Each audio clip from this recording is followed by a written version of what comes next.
Yeah, so thank you. First of all, thank you so much. I'm so happy to be here and, really glad to share with you. I started be interested in the Mongol Empire a long time ago, maybe almost 20 years ago, when I was a student in Paris, University of Sorbonne, a master's student. For my first year of master, I had to pick up a research topic, and I decided to work on the Mongol Empire because I've never heard of it before. And I thought, this is amazing. This is big empire, bigger than Ottoman Empire, bigger than Abbasid Empire, and bigger than the French colonial empire, and I've never heard of it.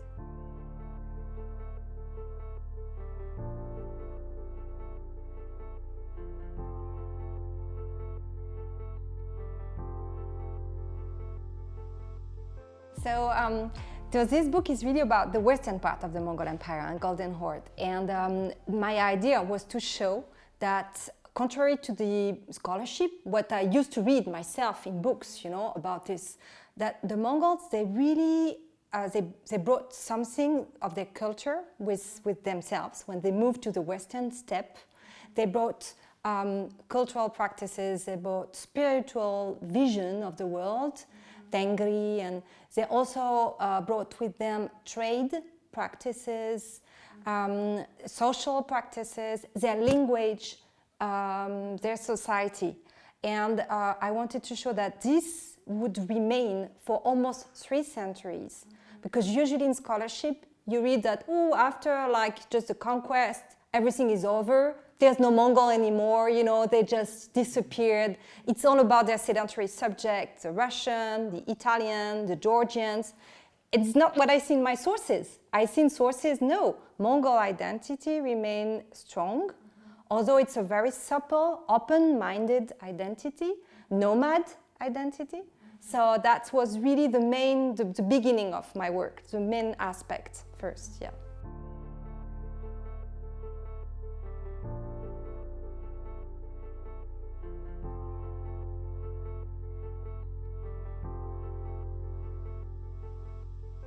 Well, it's hard to answer because in between there'll be different steps. It's like we are talking about 13 to 15, early 16th century, and then after, different things happen. My idea is the 16th century with, as you know, Columbus going to what will become America and everything like this. So the big discoveries, the world changing in the 16th century, what we call the modern world, right, would not have appeared in any ways without the Mongol and without the Golden Horde. That's my position. The idea is not to say, okay, directly today we have this legacy, direct legacy. No, there's in between steps, sure. But still, we cannot understand 16th century without the Mongol Empire and what it brought to the world. And that's really why in my book I wanted this idea that how they changed the world and explain, how everything's changed, connections, traveling all around Eurasia, vision of other people, knowledge, changing knowledge of others that you can see in Europe. The open-minded people in 16th century Europe, this comes in great part from the Mongol period, so yeah.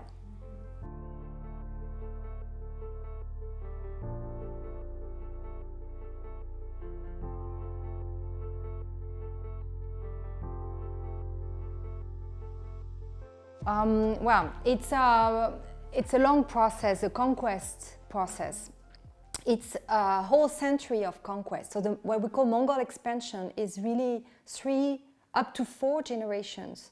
So I think there are a lot of context. One key thing in the context is that Genghis Khan and other, nomadic chiefs around him were running after other nomads, especially Kipchak, the one we called Kipchak nomads. They were rebels. They didn't, submit, actually. So what I show in my book is because they went after the Kipchak, then they arrived in the Russian principalities, and then they conquered the Russian cities, and then finally they stayed in the Western steppe.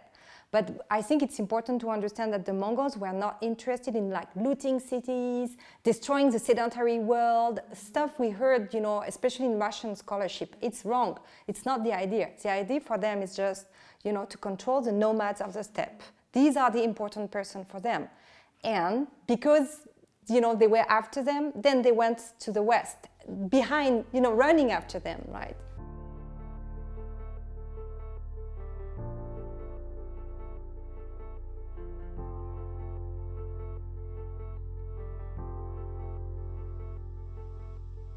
Yes, it's a very interesting question. This is a part of the Mongol Empire that remained the longest in charge, in control of the... I think there are maybe two big explanations. One is connected to trade. The way the descendant of Jochi, the way the Khan organized the trade and developed the trade routes. So in connecting Europe with, northern Eurasia, so the northern route really across southern Siberia. So they have all these routes, also routes through the Caucasus, through the Middle East. So they were like in a hub. Their position, the Golden Horde's position, when you look at the geopolitical map, is really like at the edge of all these routes. And they also benefit from people coming from north to south, and also people coming from east to west and from west to east. So the position is really key. The other explanation is the good relationships they maintain with their subject. Actually, contrary to what was said for a long time, the relationship with the Russian subject was not so bad. And the relationship with the other Christian subject. There were many Christian and Muslim subjects in the Golden Horde, and they really sort of coordinate all these different religions. So we call it sometimes religious toleration or religious tolerance, but it's more like a policy. Like they organize themselves. They say, okay, diversity is accepted as long as people are loyal, and so they really manage to have this quite, let's say, relatively peaceful relationship with their sedentary subject. That's very unique, I think.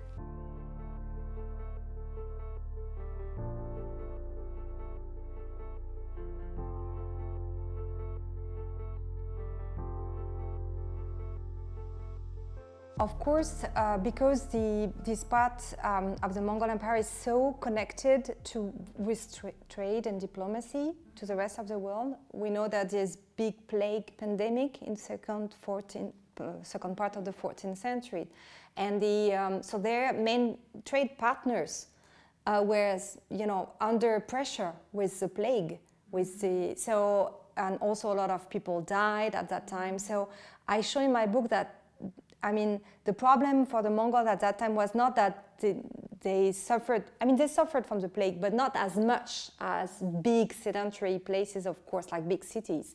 But their partners, they were really working together, and then their partners were off.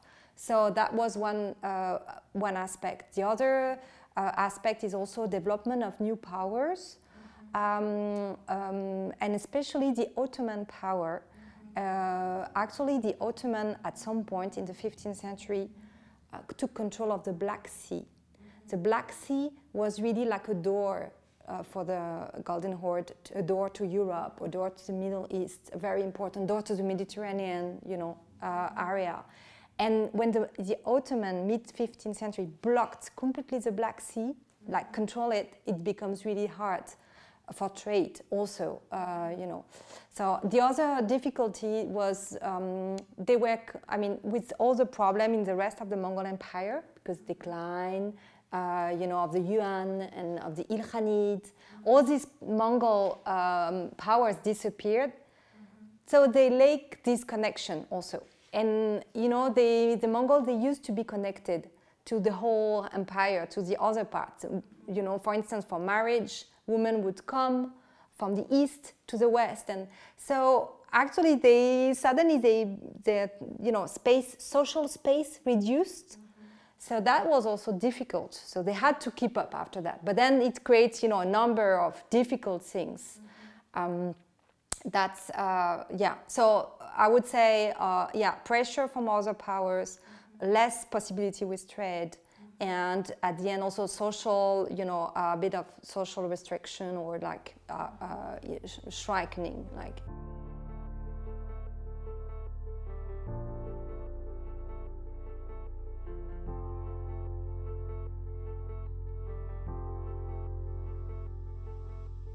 That was a very important moment for me because before I published already books, especially I spent a lot of time in Egypt and I work on the relationship between the Mamluks, the Sultanate in Egypt and Syria, and the Mongols.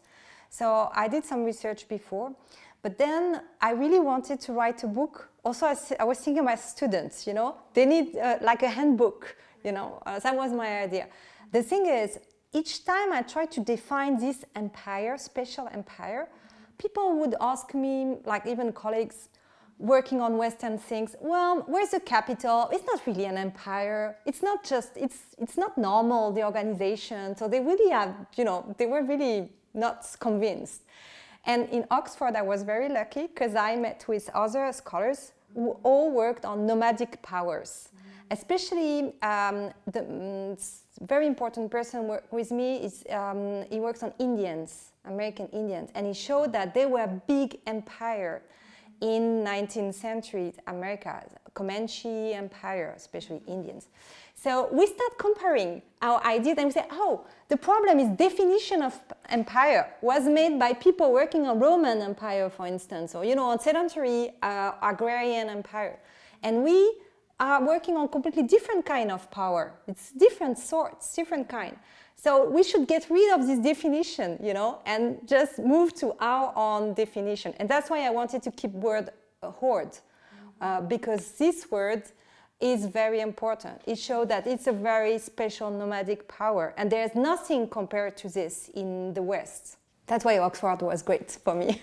Helped me a lot, you know, produce this book. Yeah.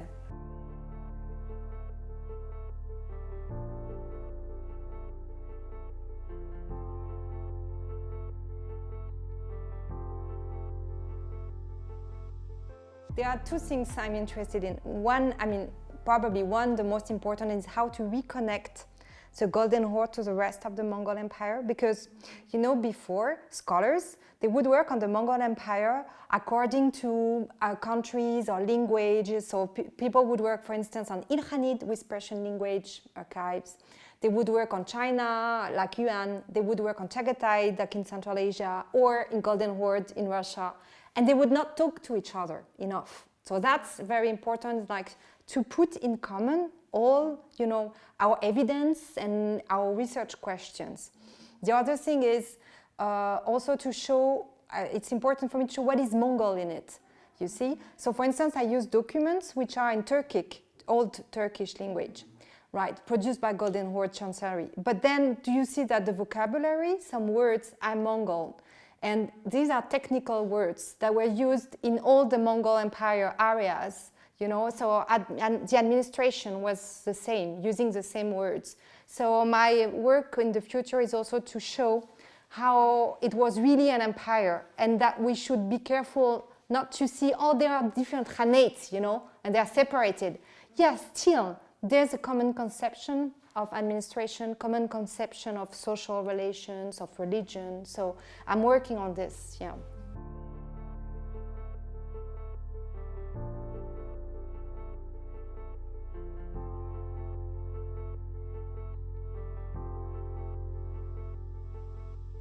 Actually, so this book I published in English first. So it's not my native language, it was already like difficult. Then I decided that translation were important. Personally, I did the French translation. It's my own language, it's normal, it's very important. But there was another one that for me was very important, the Mongolian translation. And I worked on it with Mansoudar and with the translator, Nomindari. She knows very well French and English also. Of course, she's from Ulaanbaatar. So we worked together for months, like almost a year. It was really, really hard work, but I'm really proud of the results.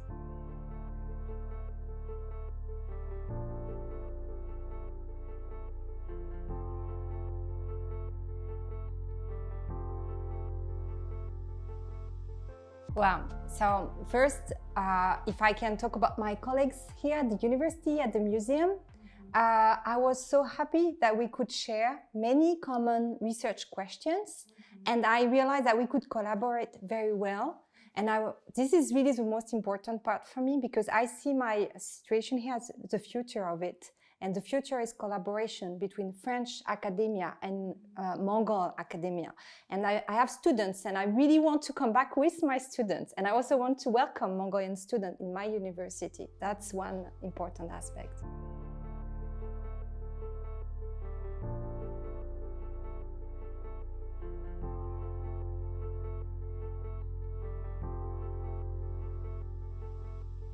I like to compare French society and Mongol society, how we teach history in families.